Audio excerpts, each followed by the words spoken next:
7টি বর্জনীয়র 1 number, বিলম্বে ইফতার করবেন না কখনো। 1 নাম্বার, দেরি করে ইফতার করা নিষিদ্ধ। ইহুদিরা দেরি করে ইফতার করে।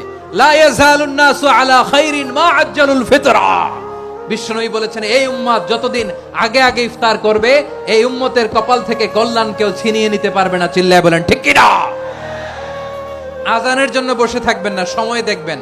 স্থানীয় সময় যখন সূর্যাস্ত হওয়া মাত্রই বিসমিল্লাহ, খেজুর খেয়ে ফেলবো। পারবেন তো? 2 নাম্বার, রমাদানের পবিত্রতা বজায় রাখবো। কোনো তর্ক বিতর্ক অশ্লীলতায় আমরা জড়াবো না, ঝগড়া করবো না, সরাসরিও না, ফেসবুকেও না। করবেন? কেউ গালি দিলে বলবেন ইন্নিমরুন সায়েম, আমি রোজাদার। আল্লাহর হাবিব শিখিয়েছেন, কেউ যদি তোমার গালি দেয়, কটু কথা বলে, অশ্লীল কথা বলে, রমজানে তুমিও বলতে পারবে না। তুমি বলতে পারবা ইন্নিমরুন সায়েম, আমি রোজাদার। আজকে থেকে নিয়ত করেন, রমজানে কেউ গালি দিলে আপনি একটা গালি দিবেন নাকি? কি বলবেন? রোজাদার, রমজানের পবিত্রতা আমি ভঙ্গ করতে পারবো না। অশ্লীল নাটক সিনেমা আমরা দেখবো না। ব্যাড হ্যাবিট থাকলে রমাদানে এটা ছাড়ার মহা সুযোগ। স্মোকিং এর অভ্যাস আছে অনেকের, ঠিক কিনা? যদি কারো থাকে, কে করে হাত তোলালাম না আমি।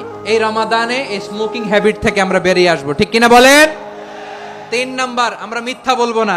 বিশ্বনবী বলেন, মানলাম ইয়াদা কাওলা যুরি ওয়াল আমালা বিহি ফালাইসা লিল্লাহি হাজাতুন ফি আইয়াদা আতআমাহু ওয়া শারাবা। যে রমজানে মিথ্যা কথা, মিথ্যা কাজ, মিথ্যা সাক্ষী ছাড়তে পারে নাই, তার না খেয়ে থাকা, উপবাস থাকা দিয়ে আল্লাহর কিছু যায় আসে না। এজন্য মিথ্যার সাথে আমাদের কোনো সম্পর্ক আছে? মিথ্যা বলবো না। 4 নাম্বার, অপচয় করব না। ইন্নাল মুবাযযিরিনা কানু ইখওয়ানা শায়াতিন ওয়া কানা শাইতানু লিরাব্বিহি কাফুরা। অপচয়কারী শয়তানের ভাই।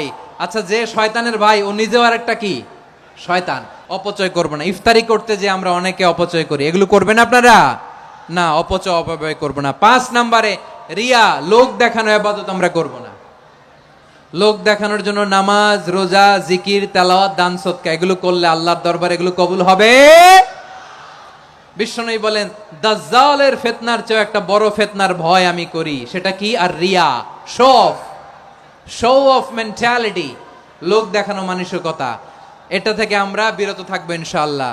6 নাম্বার, অনেক গুরুত্বপূর্ণ। ব্যবসায়ী ভাইয়েরা, অনেক অসাধু ব্যবসায়ী আছে, রমজান আসলে নিত্য প্রয়োজনীয় পণ্যের মূল্য বৃদ্ধি করে দেয়। এরকম আছে না নাই? এগুলো করবেন না। মজুদদারি করবেন না। পণ্যের কৃত্রিম সংকট বাজারে করবেন না।